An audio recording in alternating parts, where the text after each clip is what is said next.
नमस्कार, आप देख रहे हैं रियल न्यूज और मैं हूं आपके साथ रवीक्षा शर्मा। चलिए रुक करेंगे आज की मुख्य खबर की ओर।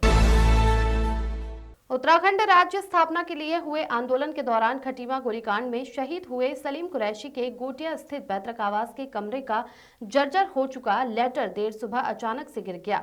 ज्ञात हो कि इस पैतृक आवास में शहीद सलीम कुरैशी के पिता अब्दुल रशीद अपने पिता एवं भाइयों के परिवार के साथ रहते हैं।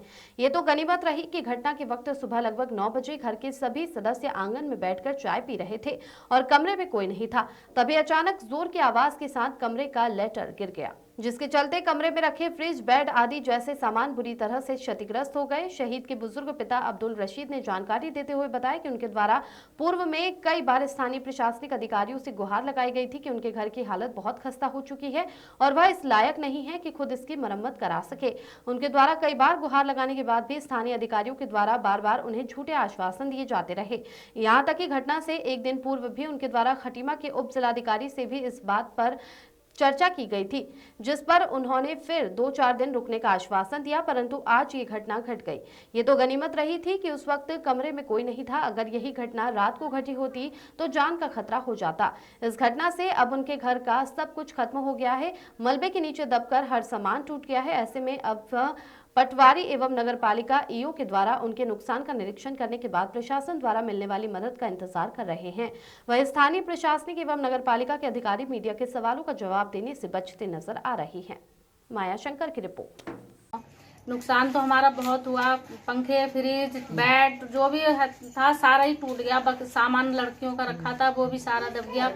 और सुबह में जो है चाय पीने के लिए हम बाहर को, बच्चे थे, नहीं तो बच्चे रात में गिरता तो बच्चे भी हमारे दब जाते। ये कहा कि सुबह का टाइम था, सुबह 9:30 बजे का, तब वो लिंटर गिरा। हम इससे क्या कहा, बहुत ही ज़्यादा ही परेशान हो गए। अब कुछ बचा ही नहीं है जो हम इससे क्या कहा किसी उसमें खाए पिए बर्तन हो या कुछ। हमारा तो अभी खाना भी नहीं बना, बहुत परेशान बैठे हैं हम तो सब। मैं इस मामले में कई दफे पहुंचा में शिकायत करने के लिए कि मेरा लिंटर गिरा हुआ है, मेरा लिंटर गिरा हुआ है।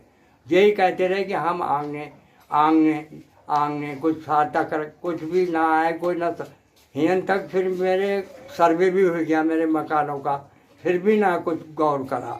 आज सुबह 9 बजे मकान गिर गया, जिसमें मेरा लाखों का नुकसान हुआ है और मेरे बच्चे बच गए। और सुबह चाय पी रहे थे हम बाहर, और जो रात का मिसला होता तो हम लोग सभी दब जाते। कल मैं एडीएम साहब के पास भी गया कि साहब मेरा जल के देख लो तुम, मेरा मकान बिल्कुल नीचे आ गया है। तो एडीएम साहब ने छूट मुझसे कहा कि हमें 4 रोज़ दे दो तुम, हम जाके तुम्हारा सब काम करवा देंगे। मैंने कहा सर तुम चलो तो देख तो ले फेरे चल के मकान की मेरे क्या हालत है। तो बोले हाँ हम आ जाएंगे। कल मैं गया कल उनके पास, तो अब मैं दोपहर उनसे अभी मेरी बात हुई तो बोले अब तो मैं बाहर हूँ और एक मतलब किसी पटवारी साहब को मैं भेज दिया हूँ कि मतलब जैसे कि मेरा पूरा लाखों का सामान है मेरा, पूरे मेरे लिंटर गिर गए, मकान पूरा गिर गया, मेरा सब कुछ बेकार हो गया। मैं तो सब दहेज था, मेरी नातरों का रखा हुआ वो भी सब गिर गया और सभी खत्म हो गया, सब टूट गया।